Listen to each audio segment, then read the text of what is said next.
la clase. Decía que hablemos ahora de la garantía de legalidad. Este artículo 14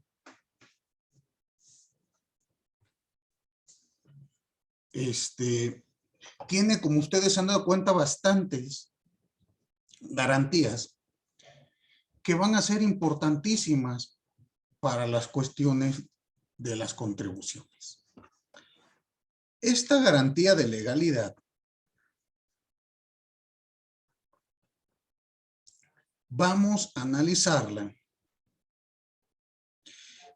desde el campo de aplicación. Es decir, nuestra Constitución establece límites a las autoridades. Propiamente aquí hablan de dos ámbitos, el ámbito civil y el ámbito penal. Pero ustedes saben que en los criterios hermenéuticos se establecen también la materia civil se hace extensiva para la materia administrativa y propiamente para la materia fiscal.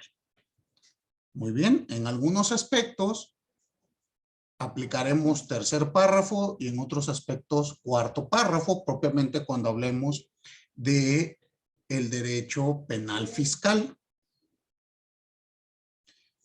Pero vamos a ver entonces de qué va.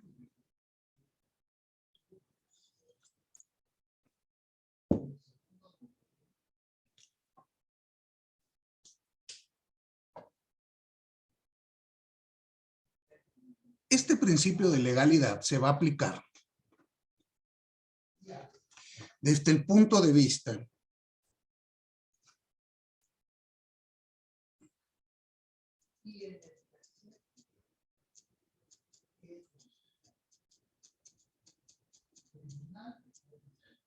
que no puede ser sancionado una persona si no existe ley exactamente aplicable al caso concreto.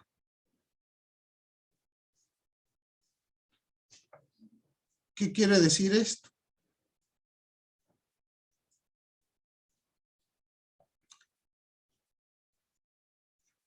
Que al tratarse de normas, bueno, esto lo conocen normalmente como con el aforismo latino nullum pena sine lege.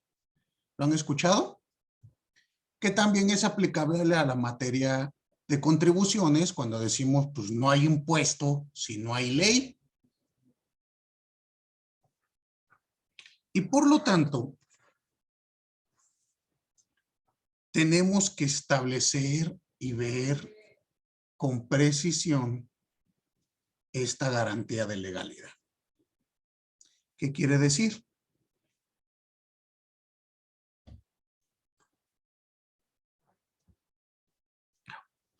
Que al momento de que se le vayan a imponer cualquier tipo de multa al contribuyente,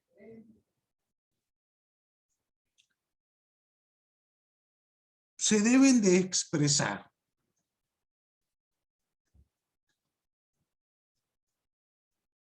la hipótesis normativa exactamente aplicable.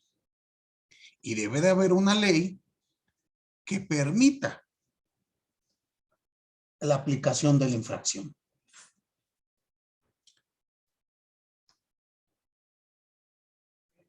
Esto vamos a analizar en la práctica cómo está siendo aplicado, porque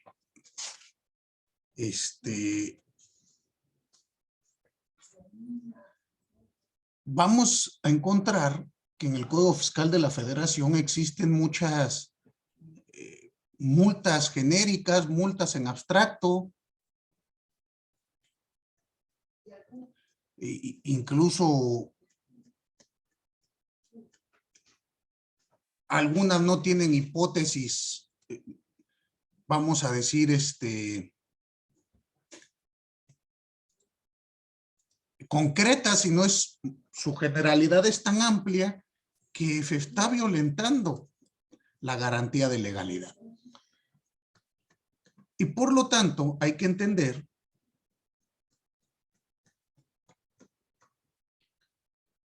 que esta garantía es lo que se conoce como la necesidad de establecer concretamente por el legislador. Un segundo. Les decía, este principio de legalidad para la infracción en materia fiscal, debemos de entenderlo, que consiste en que se establezca el tipo administrativo sancionador. Hay una obra clásica en el derecho mexicano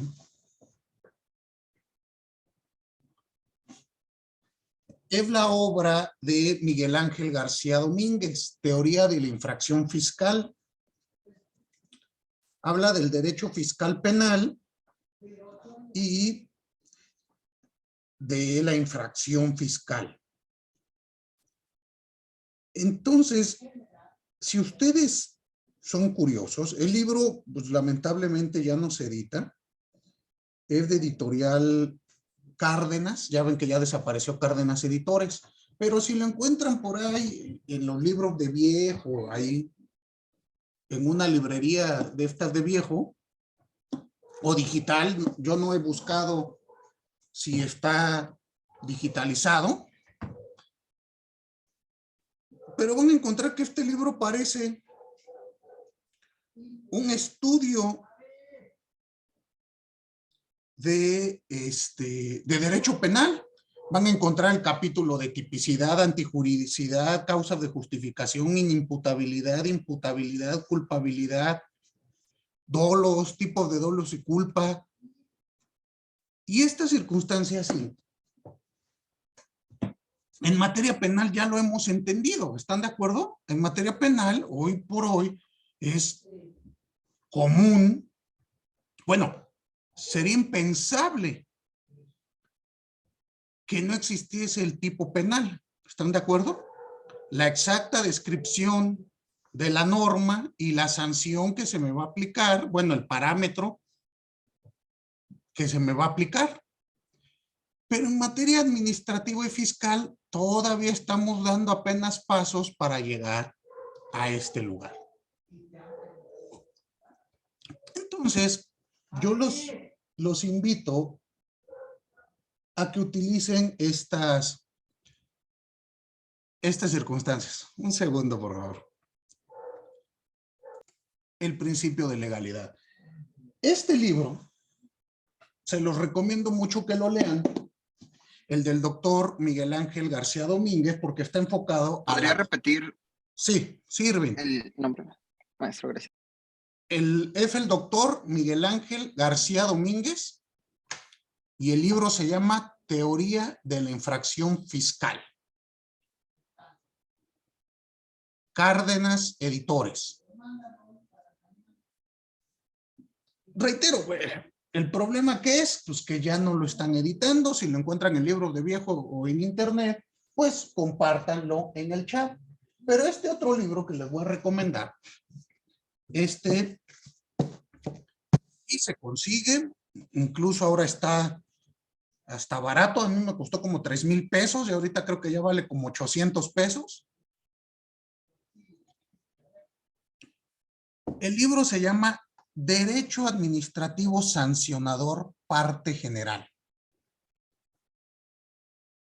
El autor es Manuel Gómez Tomillo. No sé si conocen al maestro. Uno de los grandes doctrinarios españoles respecto del derecho administrativo sancionador. Y precisamente el capítulo tercero, cuarto, quinto, sexto y séptimo está dedicado al principio de legalidad. O sea, ¿Podría repetir el nombre del autor, perdón? sí, el autor es Manuel Gómez Tomillo.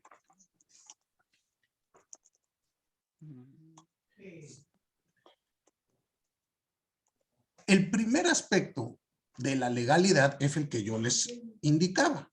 Nulla pena sine lege scripta. Es el aforismo completo. No hay pena sin una ley escrita.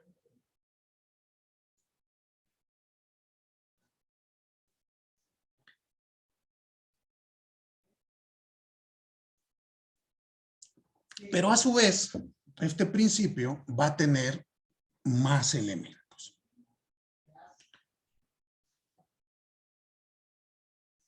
La siguiente parte del principio de legalidad es el principio de taxatividad.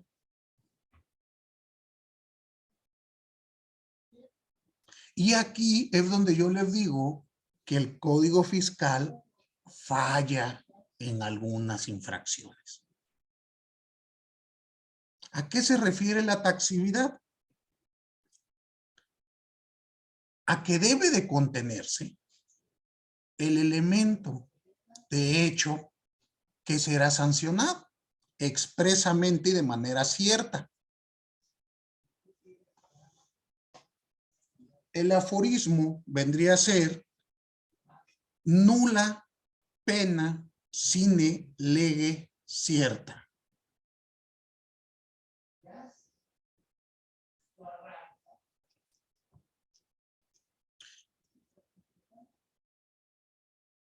¿Cómo lo debemos de entender?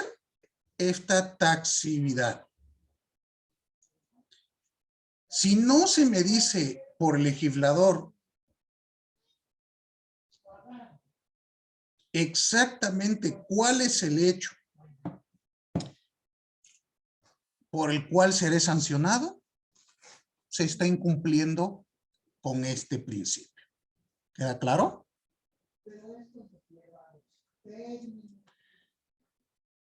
Después tenemos, y esto lo dice el 14 constitucional, la prohibición de la analogía. No se puede imponer una sanción, dice la Constitución, por analogía o por mayoría de razón. ¿Sí recuerdan esto? ¿Y quién me dice cómo lo traducimos? ¿Qué entienden por esta circunstancia?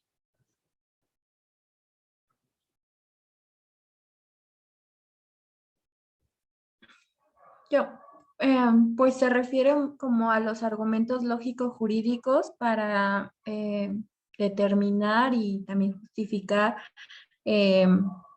las normas que se deben de aplicar. Ok, pero ¿qué es lo que está prohibiendo la Constitución, el constituyente? ¿Qué fue lo que prohibió? Dime, Armando. Que puedas juzgar a una persona por simples suposiciones, ¿no? Hechas nada más al decir. Ok. A ver, ¿quién más? Daniela, ¿la escucho? Sí, que no haya como mucha imprecisión o imprecisión excesiva o irrazonable y que sea como suficientemente claro como para reconocer validez al aplicar una ley exactamente a un delito de que se trate. Ok, Leonel. Yo creo que hace referencia a que no va a haber, no debería haber generalidades o no debería de haber ambigüedades, creo, ni aplicaciones remotas de las leyes, como estoy pensando en un ejemplo, ¿cómo llamarlo? Ajá, o sea, no se puede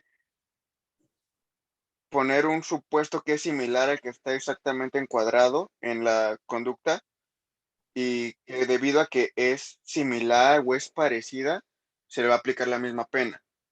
No, debe de ser exactamente lo que dice la ley. Ok. Abigail. Sí, bueno, que tiene que ser exactamente aplicado al caso, que no está prohibiendo el que se haga una, por decir, pues es que te pasaste un alto, pero como no está la sanción de que te pasaste un alto, se parece a la que te pasaste un tope rápido. Entonces está prohibiendo que se equipare de, pues se parece a esto, bueno, pues te voy a sancionar conforme a que te pasaste un tope rápido y te voy a sancionar con base en eso, pero pues no es aplicable porque tiene que ser exactamente el hecho que ocasionó o que ocasiona la sanción, que sería ir, no sé, exceso de velocidad, ¿no? O algo así. Ok. Berenice. Sí, era justamente algo similar a lo que dice mi compañera Abigail, que se debe de aplicar la norma al caso concreto y debe de ser específicamente al hecho que se está juzgando y no tomar como sentencias o procedimientos que se parezcan, sino el que le aplica a la persona la infracción o delito que esté cometiendo. Ok. Exactamente, la analogía es una forma de interpretar la ley. Y propiamente, pues es una inferencia lógica. Dime, Irving. Gracias, maestro. Bueno, quería yo compartirle a raíz de los ejemplos que han dado los compañeros y de la definición que nos hizo favor de compartirnos, si bueno, esto se podría aplicar a un pronunciamiento que tuvo la Corte el año pasado, a finales del año pasado, sobre los delitos equiparables al contrabando que vienen marcados en el Código Fiscal en su artículo 105. Yo cuando era perito del SAT, pues le digo que las audiencias a las que fui requerido en carácter de perito, pues eran bajo este supuesto, en el cual, pues originalmente era un acto iniciado por la autoridad fiscal y posteriormente pasaba a ser una causa penal, derivado de que eran causas equiparables al contrabando, como le digo, del artículo 105. Tenía que cumplir con lo que marca el código para poder equipararse a esto, que tenía que ser cierto monto en valor, tenía que venir una querella de parte del fisco que está afectando al fisco, y un tercer punto que no recuerdo exactamente cuál era. Creo que sí era que tendría que ser arriba de 1,700,000 pesos, algo así, porque viene en UDIs, me parece, en el código. Entonces, pues la Corte hizo un pronunciamiento de que pues este tipo de penas no eran pues, pues suficientemente fuertes como para causar pena corporal. Entonces, pues no sé si pudiera hacer por ahí. Y también, bueno, hay un artículo en el Código Fiscal donde también se establece que cuando se impongan más de una sanción a un contribuyente, se tiene que tomar la más elevada. Es el concurso de multas, que creo que está por el 70, algo así del código, que es un concurso de multas fiscales que hay. Ajá. No sé si por ahí pueda venir un poquito esto. No. Vamos analizando. Esta, la concurrencia de sanciones o el concurso de infracciones, que es propiamente el tema, va a tener sus reglas específicas, pero no estamos hablando ahí de analogía. ¿Qué es la analogía? La analogía es cuando el juzgador dice, no hay una ley aplicable a este caso, o con base a casos anteriores, te voy a sancionar. ¿Por qué? Porque este caso comparte características con el otro. Esto obviamente violenta el principio de legalidad con la prohibición de la analogía. Se me debe de juzgar y sancionar por los hechos y la norma exactamente aplicable al caso concreto. ¿Sí queda claro? Si no, no se va a poder. No hay por analogía. Antes sí se llegaban a dar casos donde se establecía esa circunstancia. Pero bueno, les estoy hablando del derecho medieval, o sea, estos principios como ustedes saben, aparecieron desde el periodo romano. El aforismo sería nula pena sine lege stricta.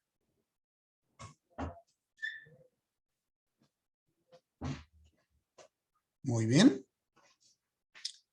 ¿Qué más tiene el principio de legalidad?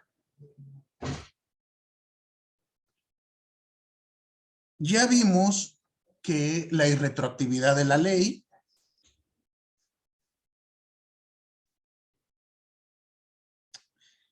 y va a aparecer un aspecto importante. El aspecto del ne bis in idem. No dos veces en lo mismo o no dos sanciones por el mismo. Y aquí son cuestiones que tenemos que analizar. Si ustedes entran ahí al canal de YouTube, van a encontrar un debate precisamente respecto de este tema. Yo organizo unos conversatorios para el posgrado y en esa ocasión debatimos respecto del principio no dos veces por lo mismo y su aplicación a la materia administrativa sancionadora. ¿A qué voy?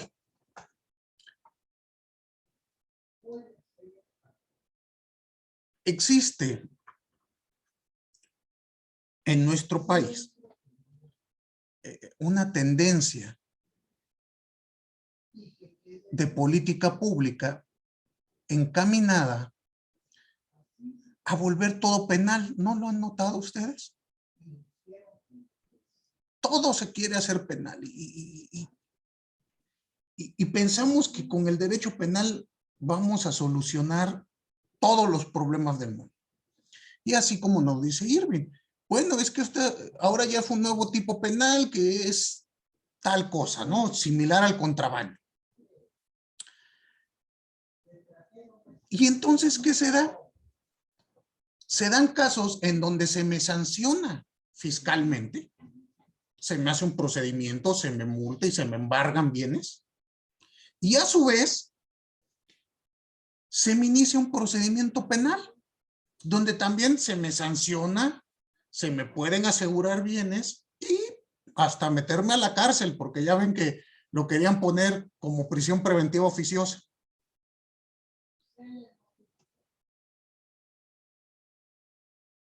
Entonces hay que analizar si no estamos sancionando dos veces por lo mismo. Una por la vía administrativa y otra por la vía penal. Al respecto, se dividen opiniones. Yo soy la opinión de que sí es un abuso al poder sancionador del Estado y que esto se vuelve indebido. Otros dicen que no, que es el criterio que ha tomado la Suprema Corte y dice, no, porque una es una sanción administrativa y otra es una sanción penal. Entonces, como están en distintas leyes y son distintas las autoridades, es legal, bonito y protege tus derechos humanos. Ya ustedes deberán de tomar su partido. Dime, Irving.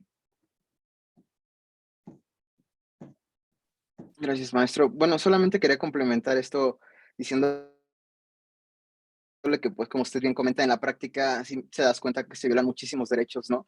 Porque, pues, desde el hecho en que tú incausas la mercancía al contribuyente, obviamente, incluso de cierta manera, lo retienes contra su libertad, porque en lo que llega el procedimiento de la entonces PGR, ahora FGR, pues, obviamente, digo, vamos con marinos armados, seguridad del SAT, ¿no? Para salvaguardar la integridad del SAT mismo. Pero en ese transcurso, obviamente, la gente pues se apantalla, no sabe qué hacer, no sabe si vas a actuar, ¿no? Realmente con esas armas en su contra. Entonces, pues no hace más que obedecer lo que tú le digas. Entonces, si tú le dices, quédate aquí, se queda, ¿no? No le estás ni siquiera diciendo sus derechos o el procedimiento que se va a iniciar en su contra. O sea, realmente, en el momento que la autoridad fiscal te retiene la mercancía, te puedes ausentar y simplemente se pone así en el acta, ¿no? O sea, se ausentó el contribuyente y no pasa absolutamente nada. Sí, pero no tiene la autoridad la autoridad fiscal no tiene, valga la redundancia, la autoridad para poder exigir que te quedes ahí o privarte de tu libertad ni por un segundo. Entonces, pues realmente esto no se hace del conocimiento, al menos en la práctica, lo que me tocó ver a mí.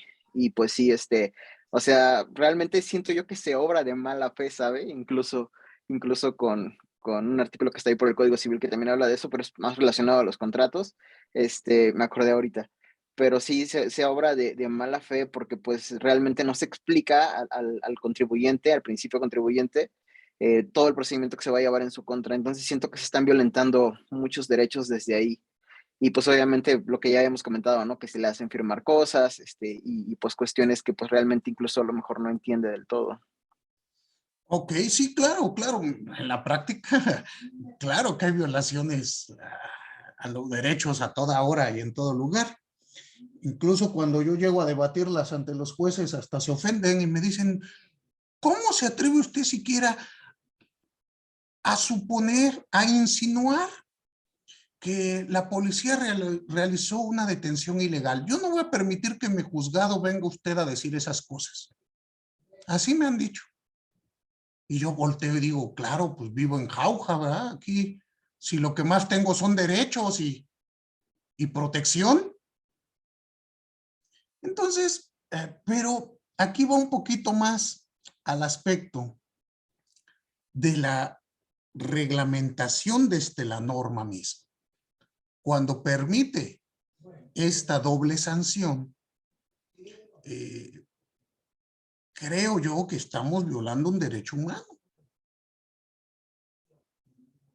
Entonces, hay que estudiarlo, hay que analizarlo. Los invito a que vean el debate que está ahí en el conversatorio, así se llama, conversatorio, o pónganle ustedes ahí NEM bis in idem en el YouTube, en el canal, y ahí les va a aparecer. Es un debate que se realizó con colombianos,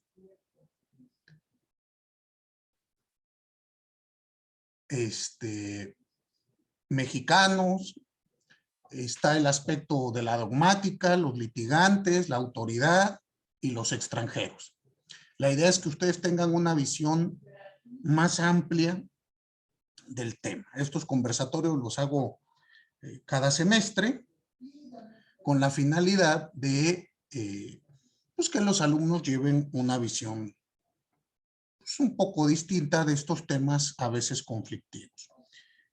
Invito también a mis alumnos a participar. Ya les estaré avisando ahora para el próximo conversatorio a ver quién quiere participar. Y ahí los pueden ver. Hasta el momento se han hecho 2, donde se tienen algunos de estos temas. Y a veces se ponen interesantes. Llegan a caldearse los ánimos ahí entre los compañeros. Entonces, véanlos. Ojalá les llamen la atención. Son videos que duran 2, 3 horas a veces de debate, porque no nos podemos poner de acuerdo. ¿Vale? Y les digo, aquí van a tener estas 2 posturas. Los que señalamos que el principio nem bis in idem debe de ser aplicado a rajatabla y que es el hecho el que está siendo juzgado. No importa si el legislador decide establecerlo en la vía administrativa, en la vía penal o en la vía fiscal. Debe de elegir una sola vía, porque de lo contrario, el contribuyente, el gobernado, pues se siente avasallado.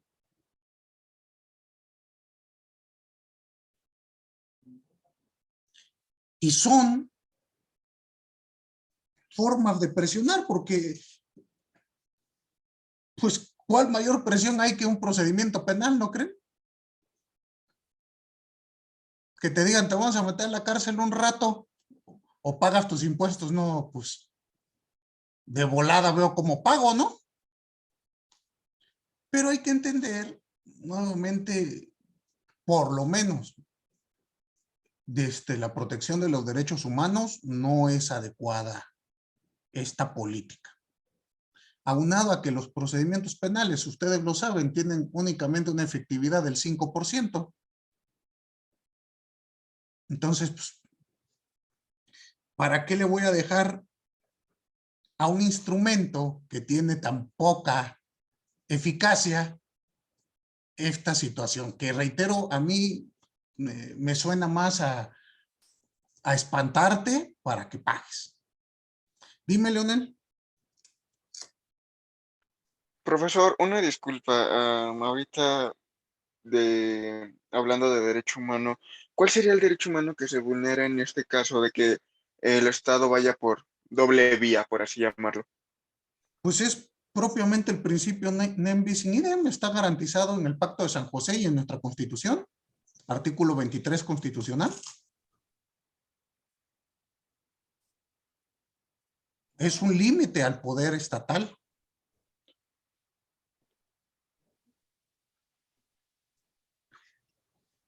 ¿Por qué no te convence?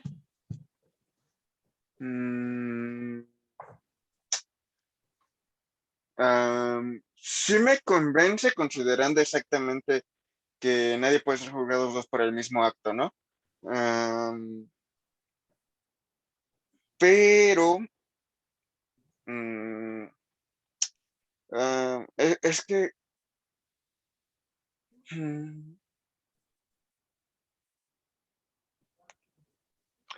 déjame analizarlo y ahorita le contesto, porque sí, o sea, sí estoy de acuerdo en que es una garantía y que es un derecho humano, totalmente de acuerdo. Y sí, estoy de acuerdo que es un exceso que el Estado tenga la facultad para ir por varias vías sobre el mismo sujeto cuando ya se está juzgando, ¿no? O cuando ya tiene un procedimiento, ya sea administrativo, penal o civil o mercantil, el que sea de la naturaleza. Ah, pero siento que hay algo ahí que todavía me deja un poco pensativo respecto al tema. O sea, ¿pero qué? ¿Para estar a favor de que sí exista la doble sanción? No, para estar a favor de que nada más deba de haber una sanción. Ah, ok. Es que eso, ¿cómo llamarlo? Mm, sí, déjeme, hago mi análisis y ahorita le doy la respuesta. Claro que sí. Irving, ¿te escucho? Maestro, solo le quería preguntar si a través de esta analogía del principio nem bis in idem, nos dijo, ¿verdad? Ujú.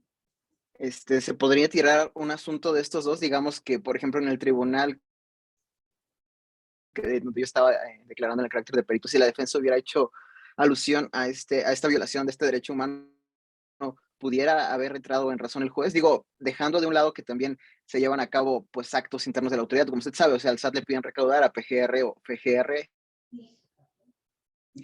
ahora detenidos.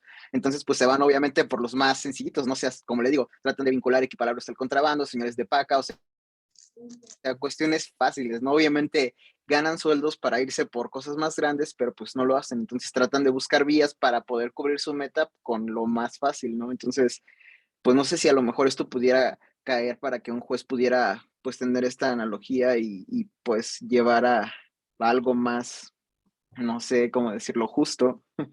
Bueno, a ver. En primera instancia y en segunda instancia no te van a hacer caso. A mí me tocó conocerlo cuando yo trabajé en el colegiado, como secretario estoy cuenta, me tocó un caso precisamente por contrabando. Se inicia un procedimiento administrativo de ejecución por un crédito fiscal en contra de un contribuyente, no recuerdo ahora, 30 millones de pesos. Y en el procedimiento fiscal, el contribuyente llega a un acuerdo para realizar pagos parciales. No obstante esto, pues tú sabes que es política de la misma institución, se le pasa a la fiscalía especializada para delitos fiscales. Y esta fiscalía inicia procedimiento y en primera instancia el imputado le dice al juez, pues es que yo ya aquí tengo mi acuerdo de pago en parcialidades, ya di 2 de 3 pagos. Ya incluso, pues ya no hay daño o afectación al erario. Entonces, pues se me hace ridículo que aquí me estén juzgando por algo que ya estoy pagando. Y le contestaron, pues eso será ya en fiscal. Aquí o vienen y te otorgan el perdón o tenemos que continuar. Obviamente nunca, prácticamente quieren que baje el secretario de Hacienda a otorgarte el perdón. No se le otorgó y salió condenado en primera instancia, segunda instancia y hasta el amparo directo. El proyecto se hizo una interpretación en el sentido que te estoy diciendo, protegiéndolo por la violación al principio nem bis in idem. Pero eso fue en aquella ocasión, en un caso que me tocó ver de veto a saber cuántos. Obviamente el proyecto lo hice yo, pero en otro juzgado, en otra ponencia, y mi jefe me lo aprobó, porque al inicio me decía que no, que estaba yo loco. Ya me tuve que sentar y explicarle cómo lo estaba viendo yo. Pero de ahí a que la defensa te lo alegue, bueno, lo puede alegar la defensa, yo estoy seguro que en primera instancia y en segunda instancia te van a decir que no. Oiga, maestro, bueno, perdón que lo interrumpa tantito. Aquí se me acaba de ocurrir y pues también ve lo del acuerdo conclusivo del artículo 69. ¿Pudiera aplicar aquí y como usted dice, pudiera ya no incurrir en el requisito del perjuicio al fisco?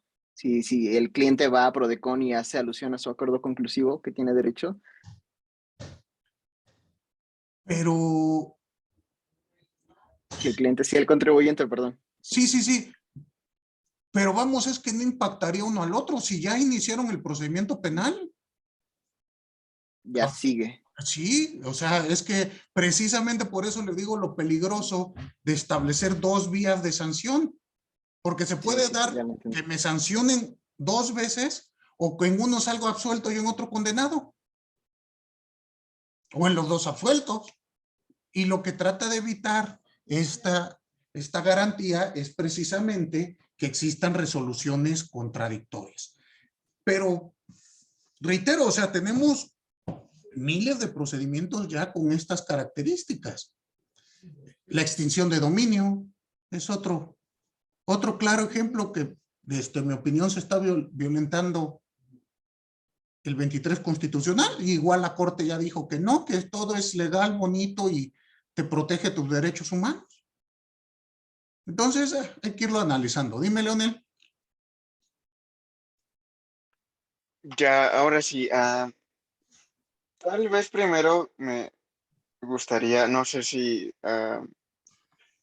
tal vez creo que el legislador, así como el Estado, ha pensado en el bien jurídicamente tutelado, que sería la integridad del erario público, y tal vez por eso puede llegar a sentir que no se satisface a plenitud con pagar, y tal vez por eso debería, o por eso empezaría un procedimiento penal. Pero sí, ya pensándolo detenidamente, creo que sí es un exceso de medida. Y de hecho, no me acuerdo si la Corte Interamericana de Derechos Humanos tiene jurisprudencia, bueno, no jurisprudencia, tesis al respecto de eso, del exceso de medida por parte del Estado. Sí se ha pronunciado en algunos aspectos. Propiamente no en materia fiscal y tan específico como lo que yo estoy platicando aquí, pero sí ha pronunciado un poco de ello. Nuevamente, la justificación que dé el legislador, recuerden que puede ser variopinta. Siempre van a señalar ellos que es un interés superior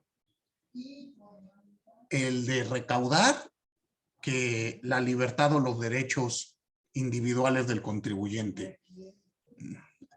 La eterna discusión, ¿no? Pienso yo que no hay justificación alguna para restricciones o la implementación de estos procedimientos pues que parecen ser abusivos.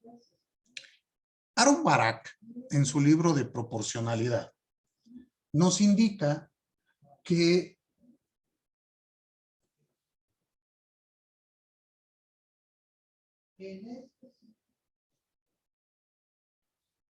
es el Estado el que tiene la carga de la prueba cuando pretende restringir algún derecho. No al revés. Aquí lo que me preguntaba Irving, pues que si yo lo alego ante un juez, casi el juez me va a decir, pues es que tú justifícame que tienes derechos.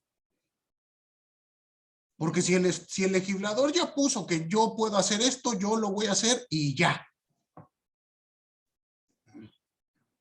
Ahí tenemos que analizar serias cuestiones de convencionalidad, constitucionalidad, control difuso, control de la constitucionalidad para este tipo de aspectos jurídicos que entran pues en la categoría de sospechosos, ¿no? Son figuras que tienen categoría sospechosa respecto de una posible violación a los derechos humanos. Y hay que analizarlo porque lo que parece que se está estableciendo pues es un estado pues, casi de excepción, ¿no? Hay los que son enemigos declarados del Estado y a ellos 3, 4 procedimientos, cada vez con menos garantías, con presunciones de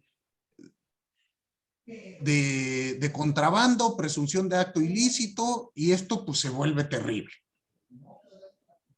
Pero ahí es bien como usted lo comentó, ¿no? De que al final de cuentas los jueces tienen la obligatoriedad de hacer valer los derechos humanos por control difuso y deben de tener conocimiento pleno de los derechos humanos. De hecho, actualmente muchos jueces llevan su librito de derechos humanos por lo mismo. Pero, por lo menos en mi experiencia, pues, creo que nunca he visto que hagan un control difuso de la constitucionalidad. Ahí está el problema. Ahí está el cuid del asunto, ¿no? Pues de qué sirve que lleve su librito de derechos humanos si no lo aplica. O sea, al revés, te dicen, ejemplo, perdón que sea repetitivo, ¿no? Prisión preventiva oficiosa, que es un tema que me toca ver bastante en el ejercicio. Tú le dices al juez, oiga, esta figura viola 13 tratados internacionales suscritos por México. Y te contestan, sí, lo que quiera, pero viene en la ley. Ya. Y si la Constitución establece un límite, vamos a hacerle caso a lo que dice la misma Constitución. Punto. Y entonces, aunque yo lo alegue, pues te dejan atado de manos, porque ya les comenté, si después vas y lo alegas en un amparo, te contestan, pues, ¿cómo me dices que es inconstitucional si está en la propia Constitución? Y se vuelve un tema complicado. Dígame, Abigail.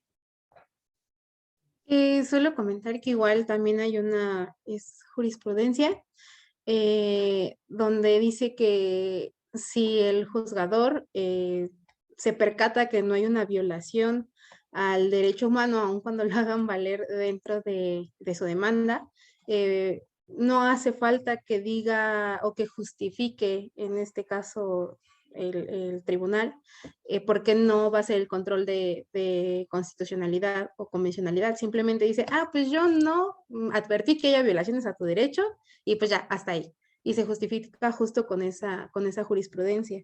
Y no sé si esté bien o mal dicho, pero pues la verdad es que sí aplicamos bastante eso, y cuando nos hacen valer cuestiones de constitucionalidad, nos guiamos más cuando ya hay pronunciamientos sobre la Corte. La verdad es que sí es raro que los secretarios de acuerdos o magistrados, pues sí digan, bueno, sí, haz un control de constitucionalidad, de convencionalidad, ¿no? Sino que pues se van con lo que ya hay o con el criterio que ya está establecido, aunque deberíamos de estudiarlo principalmente, pero si no nos los hacen valer, pues la verdad es que no se entra al estudio del mismo. Exactamente, reitero, a mí me toca ver poco que esto ocurra. pero bueno, no quiere decir que no, ¿verdad? Ahora los nuevos juzgadores y juzgadoras pues ya conocen esta herramienta y poco a poco creo yo que van a ir aplicando más y más este control, esperaría yo.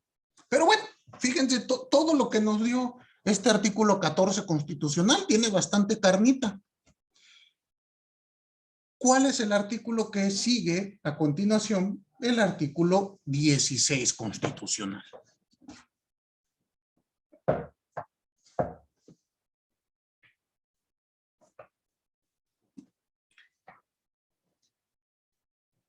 Otro libro que les quiero recomendar también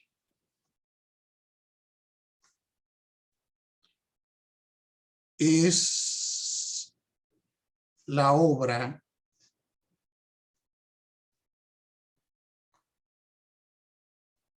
del doctor Hugo Carrasco Iriarte.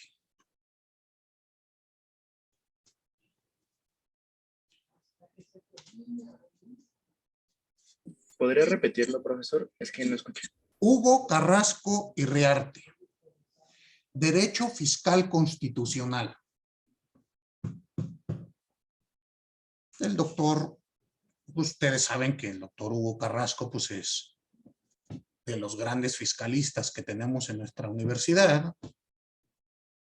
Tiene bastante obra respecto del derecho fiscal y este librito es bastante nutrido respecto de todos los derechos constitucionales que se va a tener en materia tributaria. Entonces, si tienen oportunidad, consúltenlo, véanlo, les va a servir bastante. ¿Vale? Muy bien. Hablemos del 16 constitucional. Normalmente, artículo 14 y 16 constitucional son los únicos que utilizamos para cuando hacemos nuestros amparos, ¿no? Y ahí se nos acabó la Constitución. Siempre decimos, se viola el 14 y el 16 constitucional.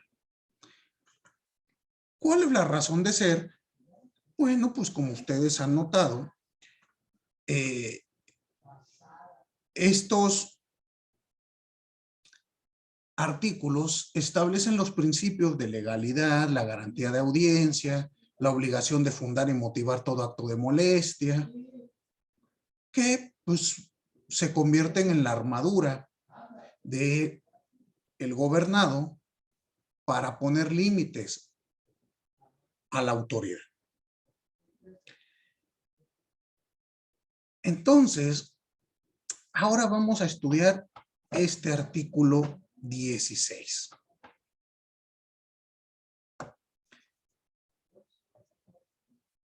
Pero esto yo creo ya lo haremos nuestra siguiente clase, porque ya faltan pocos minutos para que acabe esta y voy a dejar el tema a la mitad. Entonces me recuerdan que la próxima clase analicemos este artículo 16 constitucional. Muy bien. ¿Duda, comentario? Ninguno. Entonces recuerden que el miércoles no se hace el examen, sino hasta el próximo lunes. ¿Sale? Bueno, pues buenas noches a todos y a todas. Nos vemos por acá. A los caballeros nos vemos el miércoles, a las señoritas nos vemos hasta el día lunes. Muy bien. Hasta luego. Hasta luego, profesor. Hasta luego, Buenas noches. maestro. Muchas gracias, maestro. Hasta luego. Buenas noches.